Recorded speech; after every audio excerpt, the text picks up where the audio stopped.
All right. Well, hello, everyone. My name is Aaron Essery. I'm the State Extension Specialist for Viticulture and Enology at Oklahoma State University. Thank you for joining today. We're going to talk about cellar operations. All right, so the topics we will cover today include racking, fining, aging and bulk storage, and bottling. Those are the latter steps in the winemaking process. We'll talk about inert gas, and then we'll kind of shift over to more of the in-depth of cellar operations. The stuff we mentioned is a cellar operation, but we'll also talk about, sanitation, dry storage, cellar organization, and even cellar safety. So this is just a big topic on cellars and cellar operation and cellar processes. So let's begin. But before we begin, we'll start with the hierarchy of a cellar. I just kind of made this. It was on my mind. Just if you curious or ever wanted to know, but you have kind of a cellar of a hierarchy, how it works. You have the winemaker, or the owner, winemaker, owner at the top. From there, in a cellar, you can have a cellar master and a lab tech. If you're large enough, the lab tech is like the enologist, does bench trials, things like that. And then you have the cellar master who runs the whole cellar, takes care of anything and everything. And under the cellar, you have your cellar hands or cellar rats, as they're sometimes called. These are just your workers, your day laborers in there. But I just kind of wanted to make this to demonstrate. It can take on different shapes, different forms. But this is kind of just the hierarchy of a cellar and how things are run. All right, so let's get into some processes. We'll start with racking. I think we all know racking, what racking is or what it's done, but racking is the term used to describe moving the cleaner, clearer wine off of lees.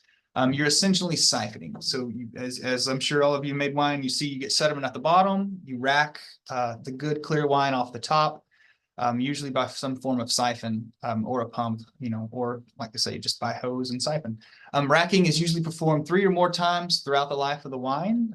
That's totally up to you. You can rack as many as 19 times if you want. But it is good to rack. It's a step that some people kind of just miss, but it's very fundamental. So be sure you're racking. And say, when to rack? I'm making wine, when do I rack? Well, usually after pressing or after fermentation. If you're fermenting a red, obviously you'll press after fermentation. So after pressing. After making a fining addition, so if you put something in your wine to drop something out of solution, you're going to want to rack off of whatever you dropped out. And then just periodically throughout the aging process. With time, gravity pulls heavy sediments to the bottom. So just throughout time, you want to rack. If you put your wine in a barrel, after 6 or 8 or 10 months of barrel aging, you'll have a little bit of lees. So you want to rack off of that with time. So just throughout the life of the wine, 3 times is common, more is okay too. It's up to you. Here's just a photo of racking. So the picture on the left, I'm sure we've all seen and experienced. We're making wine in a carboy. Lees drops and settles to the bottom. And then all you do is essentially just siphon it. You get a clear hose, you get a pump, however, and you just take that clear liquid off of the lees at the bottom. And just so we do understand, lees is L-E-E-S. Lees is sediment that just at the bottom of the wine vessels. To the right is a barrel racking. You see, we have wine that's been in barrel for a little while. We're going to take it and move it to another barrel. You just can't. This is a simple hose barrel to barrel connection, and I'm pretty sure that red inlet line is inert gas. So they're probably just pushing gas to push the wine out. So that's just another way to rack. So after racking, be sure to add potassium metabisulfite, also known as free SO2, to your wine. A lot of people forget that. So every time you rack, it's good to make another KMBS addition immediately after racking. Unless you know your SO2 is good after racking, but most of the time an addition needs to be made. Do clean your previous vessel with hot water. Don't just leave it around and say, I'll get to it later. It's good to clean it pretty much after the rack.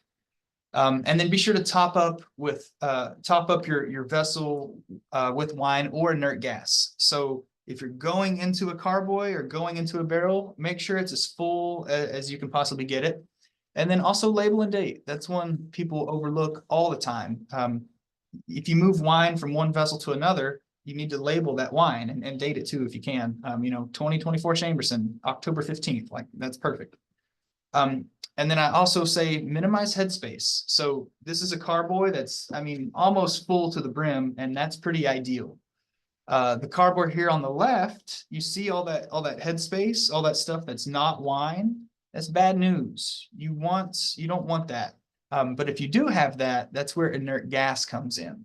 So any headspace you have in a vessel needs to be filled with inert gas. Oxygen is the enemy after fermentation. So once you get to the racking and fining and aging steps, you don't want any oxygen, at least not a lot. So inert gas if you have headspace. Okay, so we're gonna just get into fining now. So we racked a little bit. Let's talk about fining. Wine fining, or the reasons to fine wine, is to either soften astringency or bitterness. You fine wine to remove protein haze or reduce off odors and unwanted color. And okay, so when do we fine? I need to fine my wine. When do I do it? Usually post-fermentation or pre-bottling.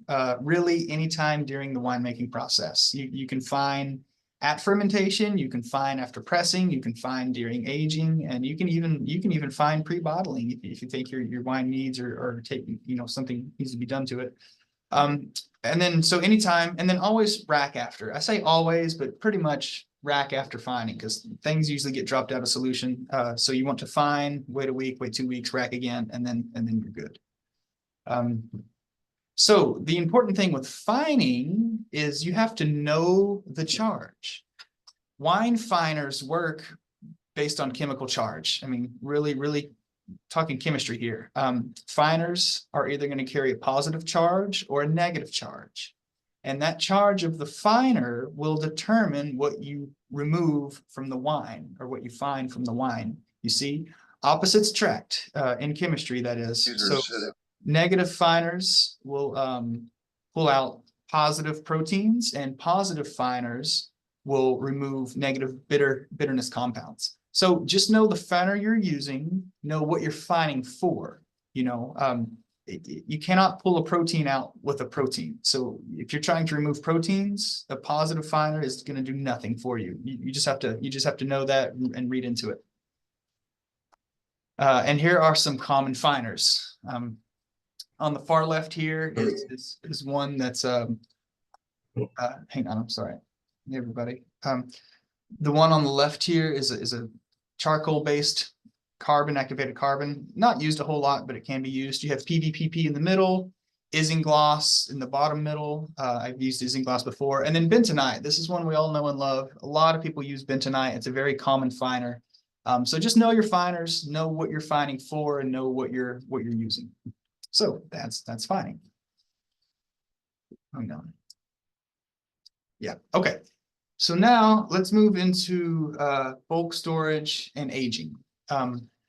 So for red wines, we usually age on oak or in oak in some way, shape, or form. Oak barrels will, or oak alternatives, either one. 6 to 24 months, totally subjective. That's up to you as a winemaker. I've heard, some really good fine wines get aged for a long time, and some even still fine wines get aged for a short time. So it's totally subjective, and it's up to you. But what is common is French oak, American oak, and Hungarian oak. I've never really used or messed with Hungarian oak, but it is out there. French and American are the common ones. So French oak is usually considered premium. It's softer. It has more velvet-like tannins. It has subtle vanilla notes and spices. And this oak does make a difference. For one, French oak is from France, but not just that, it's colder there. So French oak, the tree grows slower, so the grain is tighter. So it really does add better attributes to your wine. There's also American oak, and American oak, usually a lot of it comes from Missouri or Kentucky in that area. Bolder tannins, stronger mouthfeel, usually less subtle aromas. So American oak usually packs a harder punch, whereas French oak is usually softer, more finesse. And the two species of tree, the two types of oak are different species of tree. Truly, American oak is Quercus alba, and French oak is Quercus petrura or or something like that. They're different species, but they're still oak, which attributes to their characteristics. Anyway, to say all that, red wines don't really need to be aged in oak, but it is very, very, very common to do so. In fact, just as a, I'm going to say winemaker myself, I'm not, you know, professional. Well, I work for the university. I do make a little wine, and I've worked in cellars before, but I'll say as a winemaker, I think red wine does need oak. I don't think there's a red wine that doesn't benefit from oak. Now, to say that, you don't have to age it on oak, but I do think I do think all red wine should hit oak for some period of time in some amount. So red oak is really beneficial to wine, red wine. Again, up to you. You can age it for as long as you want in oak. That's totally subjective to you as a winemaker. If you're using carboys or stainless steel tanks, you just find oak alternatives, throw those oak alternatives into the tank. You know, that's very common practice. But oak is good. Oak adds a lot, and I like it. All right, bulk storage for white wine. So that was bulk storage aging, as we say for red wine. This is bulk storage, bulk aging for white wine. You really don't put white wine on oak. So what do you do with it? Well, you just put it in a tank or a vessel. White wine usually needs less aging anyway. It's ready to drink sooner. There's not as many phenolics, there's not as many tannins and color compounds. So the ageability of white wine is less for that reason. Very few white wines do receive oak. Obviously, Chardonnay is a good candidate for oak, sometimes Viognier. But that's totally up to you as a winemaker. I don't know if I would put Riesling on oak. You know, I don't think that's a good combination. But it's up to you to experiment. So, but if we're trying to age white wine anyway, common storage vessels are stainless steel tanks, food grade plastic totes, or something called a flex tank. You know, with white wine, you really just make it, ferment it, you know, fine it up, and then, you know, kind of store it for a little while.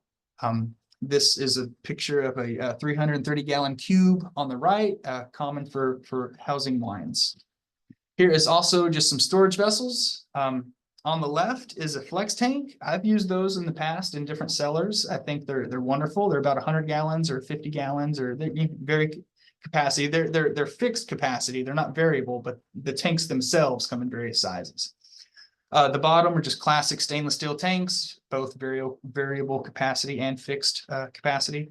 Obviously, the storage cube up there, which are common to use. But then on the right is your storage vessels for red wine. So barrel rooms are very common. Stainless steel tanks with oak alternatives are common. So these are just different ways to store and age your wine in your cellar.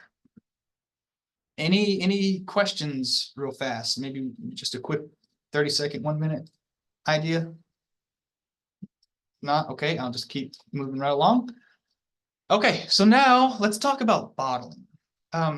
Bottling is the last step in the wine making process, because you've worked for years making this wine. I need to put it in a bottle. So bottling, I guess technically labeling is the last step, but if we're talking about a finished product, bottling is probably the last step. So bottling can be done by hand or by an automated machine. I've done both.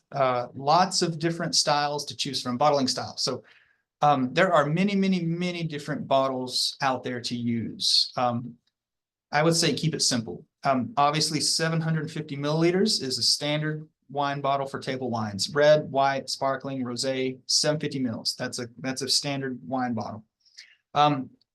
There's so many different bottle styles to choose from. It's recommended to limit your bottle styles. So I've been told this by a few different people, a few different winemakers, winery owners around, that having 20 different styles of bottles can become a nightmare, because you think like, oh, this is cool, this is cool, this is cool, this will be this will be this. Well, after so long, it's just like, why did I do this? So I would say keep it simple and classic.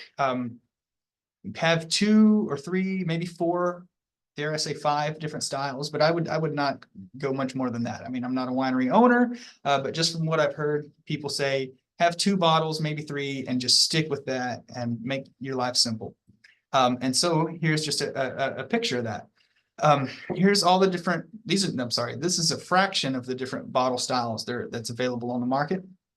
To make it simple, red wine usually gets a green bottle. White wine usually gets a clear bottle. That's pretty traditional. So I think that's your starting point for bottling. 750 mils is standard for table wine, so stick with 750.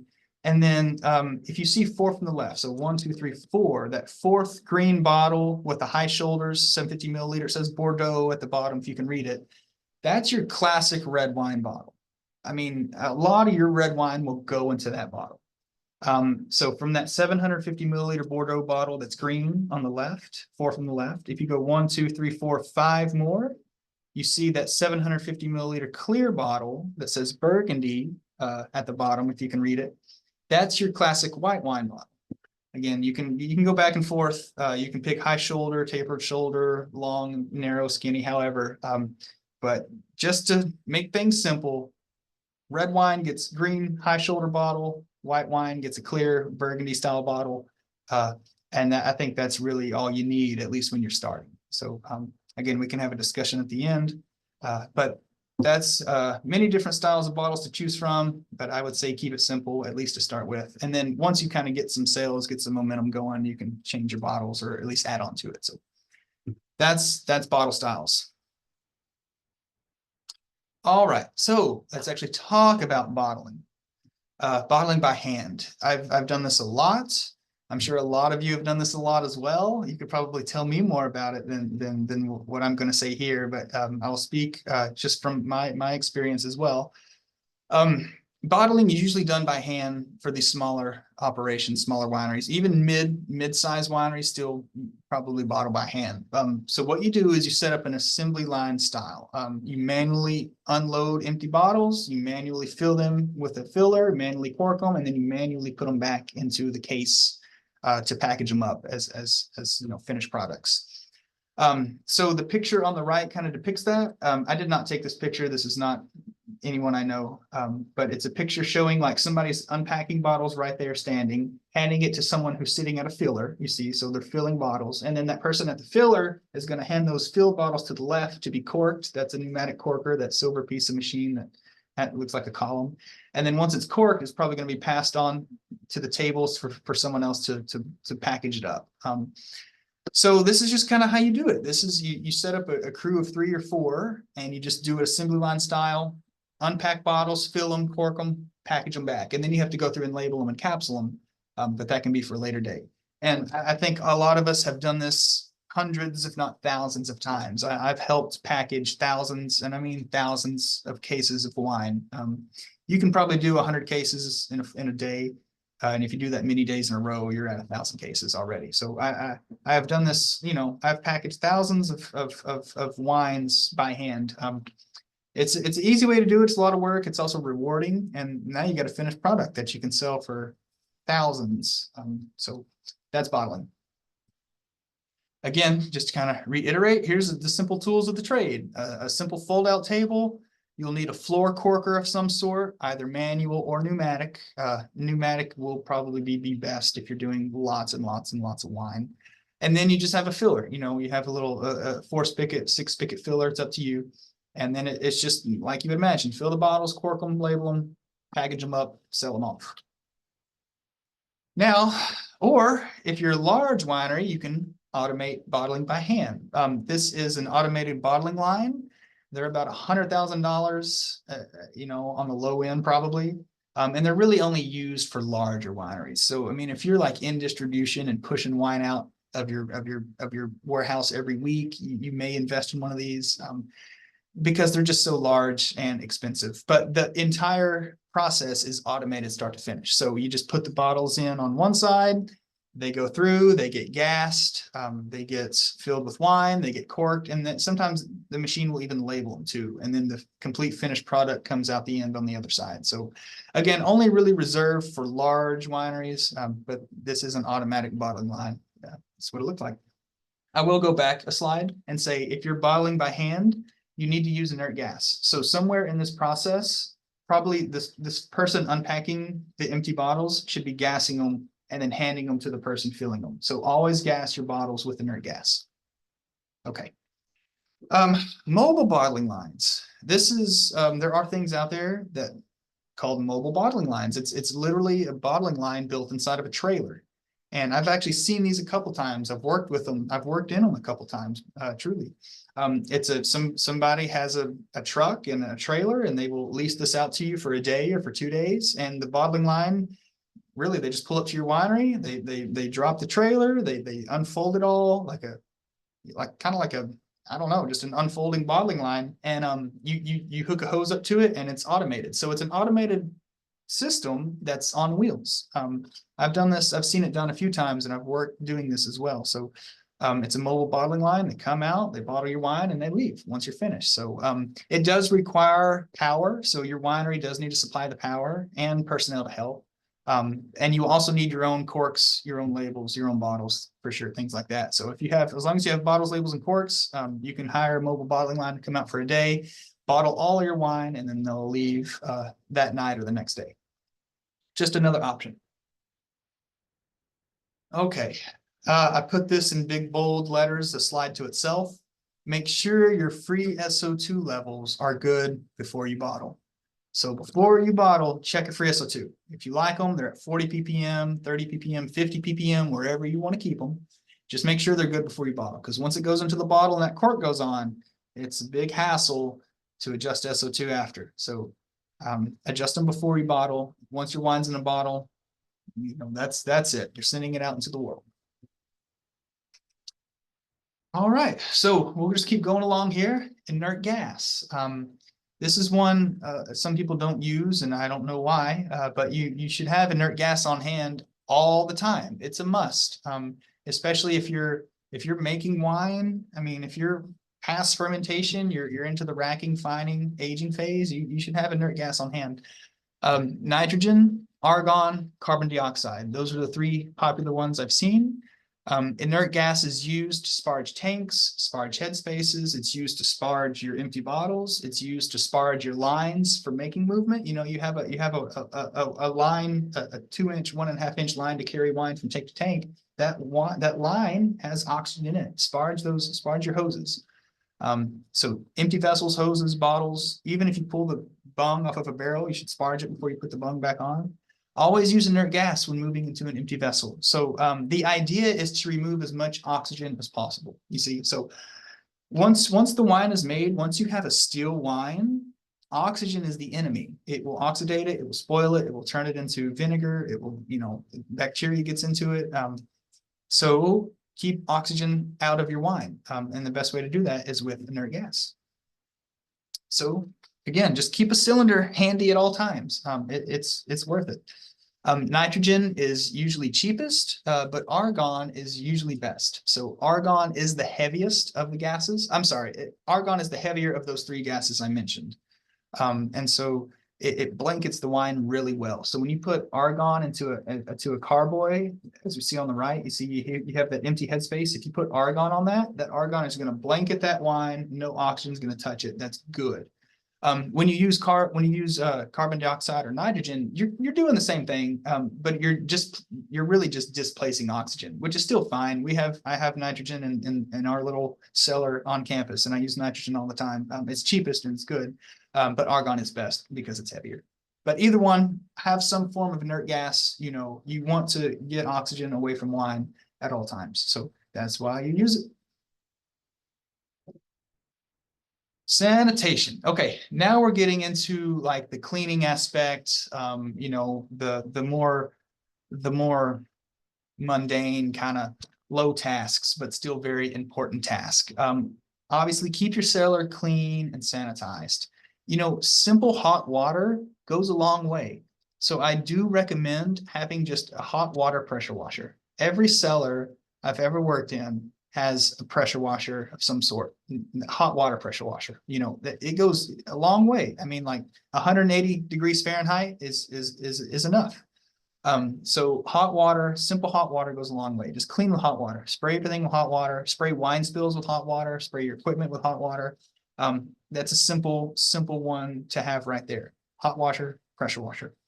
If you're getting into the chemicals for cleaning, a few ones to have on hand, trisodium phosphate, or TSP for short. That's a good cleaner. Star San, I'm sure we've all seen this at a brewer store or something. That's a good cleaner. One called ProxyClean or sodium percarbonate. That's that bag on the top right. That is it's just a good cleaner. It cleans and it's just a cleaner. And then you have one called citric acid with potassium metabisulfite. So if you mix citric acid or tartaric acid, either one, with KMBS, that makes a sanitizing solution. So a little bit of free SO2 as we call it, but it's really potassium metabisulfite. Potassium metabisulfite plus citric acid or tartaric acid, and you have a sanitizing solution right there too. So you can clean a lot with hot water, and then you can go back with these chemicals and get things really clean, and then rinse after you do that too. And then your cellar is going to be spotless. Always clean wine vessels before and after moving. As I mentioned earlier, if you're racking into a vessel, make sure the vessel's clean. Well, then the vessel you just racked out of needs to be clean too, and don't forget it. So clean that vessel. And then something I put in here, pressure wash their cellar floor on Fridays. I used to do that back when I worked at a winery in Texas. We would every Friday was a squeegee blitz, we'd call it. It was like, okay, it's Friday at 3 o'clock. We're going to pressure wash the whole floor, and that's what we did. Everybody, one person on the pressure washer, everyone else grabbed a squeegee, and you just spray the entire floor wall to wall. I think that's a good way to do it. So pressure wash your floor every Friday. All right, so here with sanitation as well, let's talk about cleaning your barrels. So not all of us have wine barrels, but some of us do. And those of you who do know how much of a pain it really is to clean a wine barrel, because they get pretty conked up, pretty cakey, full of leaves, full of wine. And no matter how many times you rinse them, you still find wine in there. So some ways to clean wine barrels is with a pressure washer. Again, just a hot water pressure washer. You put the spigot in there and just blast it. And then also something called a steam cleaner. So the picture on the right is a barrel steamer. It's a machine that generates steam, and it's a wand you put into the bunghole of the barrel of an empty barrel, and it steams the heck out of the barrel. You turn it upside down, water drains out, wine drains out. You hit it with the pressure washer, do it again. So that's really the only way to clean a barrel practically, is just lots of hot water, lots of steam, and you just keep emptying it until the water runs clean, and then your barrel's clean as it can be. Dry storage. Okay, now we're going to talk a little bit about design, a little bit about storage, and just spaces where you need things. I'm sure those of you who have cellars, who have functioning wineries, can probably add a lot of insight into this. You build your winery and you think, oh, I wish I would have done this different. Yes, and you always need more space. I've heard it say, build your winery 3 times bigger than what you think you need, because you're going to need more space later. So for those of you who may be thinking about a winery, starting a winery and making 100 gallons already, why can't I scale this up to 1,000 gallons? You totally can. Just please have space for it and tread slowly, because you will need storage for supplies, equipment, and finished wine. And I think a lot of people forget that, finished wine. It's like, okay, sweet, I'm making wine. Once you bottle it and putting in a case, you now have cases of finished wine that you have to put somewhere. So just know that. You also need a place for empty bottles. You need a place for pumps and hoses and spare parts. You need a place for macro bins. You need a place for all your wine supplies, my finers, my bentonite, and even my cleaners, my trisodium phosphate, my potassium metabisulfite. I need a place to put all this. So that gets into cellar design. As I'm sure you've been looking on the bottom right, or just whole right side of the page, is a simple design of a winery. A big just square building with a crush pad. And I would recommend rolling doors on that crush pad, like big garage doors, so you can process outside and then you can just bring it all inside. And then after you get done making stuff inside, you can pressure wash everything back outside. So big garage doors between your production and your crush pad is probably ideal. And then from there, you can get as creative or as not creative as you want. I think simplicity often wins a lot of times. So I would just have a big room for case goods, a big room for dry storage, a big room for barreling, and then a small part in the cellar for bottling, and then you're going to find places to put your hoses and put your fittings and clamps and things along the way. It just comes with time. So like I say, start slow building your winery, and then, know you're going to need space for things later. And if you can do it, if you're this far advanced and you can plan ahead well, having a climate controlled room for your finished wine or even your wine in production is good to do. So if you have a way to control the temperature in different parts of your cellar, that's a big one. So just some things to think about. Where is everything going to go? How am I going to move everything? Where does things go? Again, we can talk about this later in the discussion after. Just some ideas. Oh, here's some tank rooms. Just throughout my experience, I've seen in life. These are two separate tank rooms at the same winery. One on the right's a little smaller tank room. The one on the left is a. If you were to walk all the way back to that opening, you would turn right and you would see a corridor of more wine tanks. So just different layouts, different ways. Notice the pegboard on the left photo. We're going to talk about that soon. A pegboard to keep everything organized, things like that. And here kind of is, we're coming up to organization now. So organization makes your cellar efficient and safe. I mean, sometimes it can be a mess. You got things strung everywhere. It becomes unsafe. So organization make things safe. In my opinion, everything should have a place. Everything should have a place. Shelves for storage. There's the pegboard I mentioned. You can put fittings and clamps and gaskets onto the pegboard. And having things on wheels kind of helps a lot too. Things can be stationary, but sometimes it's nice to pull things to you that you need. So rollable storage tubs for cleaning or KNBS or whatever. These blue, yellow, and white storage tubs are about 20 gallons a piece, and you can fill them with anything. Tartaric acid, potassium metabisulfite. I can fill the blue one with some type of cleaning solution, whatever I need. And then if I have to go work across the cellar, I just will it with me. And all of these things can be kept in the dry storage area of your cellar, wherever that may be. Yes, here is the pegboard. So this is a pegboard that we just talked about. All of your clamps and fittings and hoses and valves, not hoses, but valves, fittings, gaskets, things you need should go on the pegboard. It's organized, you know where it's at. So pegboards are a big one that every cellar I've seen uses. Hose storage, again, if you have space for it and if you can conjure it up, just a long rack to keep your hoses. I've seen people hang them high. That's okay too, on hooks, and they drip down. What I don't think is good is when you roll your hoses up. So when you roll a hose, anything that's in that hose, a little bit of dribbles of water, is going to stay in that hose. You see, so it's really good to stretch them out or to hang them high and they drip down. You want your hoses stretched so water or surely there shouldn't be any wine in there, but mostly water because you rinse after you move stuff. So, but I like hoses laid out or in a U shape so they can drain. But if you have a place to put your hoses like this, that's good. Safety. Okay, so we're coming towards the end now. I wanted to talk about just cellar safety because it's not always the first thing on our mind, especially when we have a lot to do. But please be careful. I have many different cuts and bumps, and I don't know if I have breaks, but like my elbow kind of hurts some days because I hit it on some stairs once, but that's neither here nor there. So just be careful in the cellar. Always keep things visible and organized for safety reasons. Winery work can be fast. We all know that. So just stay safe. High visibility labels, horns on the forklift. That's a big one. If you're driving a forklift, honk that sucker all the time. Let people know where you are. This is a no-brainer, but it's also, we forget, unplug your equipment before you clean, especially presses and pumps. If you're cleaning a press or a pump, aside from just rinsing it, but if you're like tearing it apart to clean it, unplug it, don't want it on. Pre-work safety meetings, if it's going to be a big, busy, full day, have a safety meeting briefing 20 minutes before you start. Let everyone know what's going on. Non-slip shoes. I mean, it's a big one you don't think about, but you get into a cellar and you start working, you slip and slide. So non-slip work boots and shoes is really a must.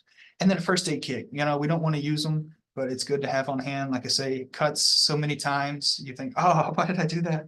Why am I here? Find a first aid kit. So you need bandages, you need little things like that. Okay. Again, I just want to reiterate it. Unplug presses before climbing inside them to clean. This is a huge pneumatic press. Oh, hey everybody, please mute yourself if you're just joining in. This is a big pneumatic press. I've gotten inside one of these before a couple of times. Unplug it before you clean it. This is enough to hold 2 or 3 or 4 humans. I mean, human beings inside. Only one should be in there cleaning. But so if you have a big press like this and you have to clean it, I mean, it has to be cleaned. Turn it upside down, unplug it, tell everybody, hey, I'm cleaning the press. Nobody mess with the press. And you just get in there, you spray it out, you clean it. So just be safe. Be safe when working with these equipment. Don't fall into a tank. don't crush yourself to death with a press, because that's what a press does. It presses. You're gonna, unplug it before you get inside. Just be smart, be safe. Okay, and then just safety. Again, here's non-slip boots. It's a must. First aid kit, have it on hand. You see the pictures on the right? The top right picture is a conjanglement of hoses strung everywhere. Be careful walking through that. Sometimes this is what happens. You get to work and you got wine to move. It looks like this. The picture on the bottom right is much more manageable. Just a couple hoses and less of a problem. And then the safety label warning on the left, the bottling line there, it says, warning, moving equipment can cause severe injury. Yes, it can. So just be wary, have these labels around, work smart, work safe, and try not to hurt yourself. All right, and I think that brings us to the end. So now I will stop the recording and we will open up to any questions or concerns. While we're recording, this is my contact, Aaron Esser, Oklahoma State. There's my office phone, my email. Call me anytime. Okay, I will stop the recording and we will ask questions.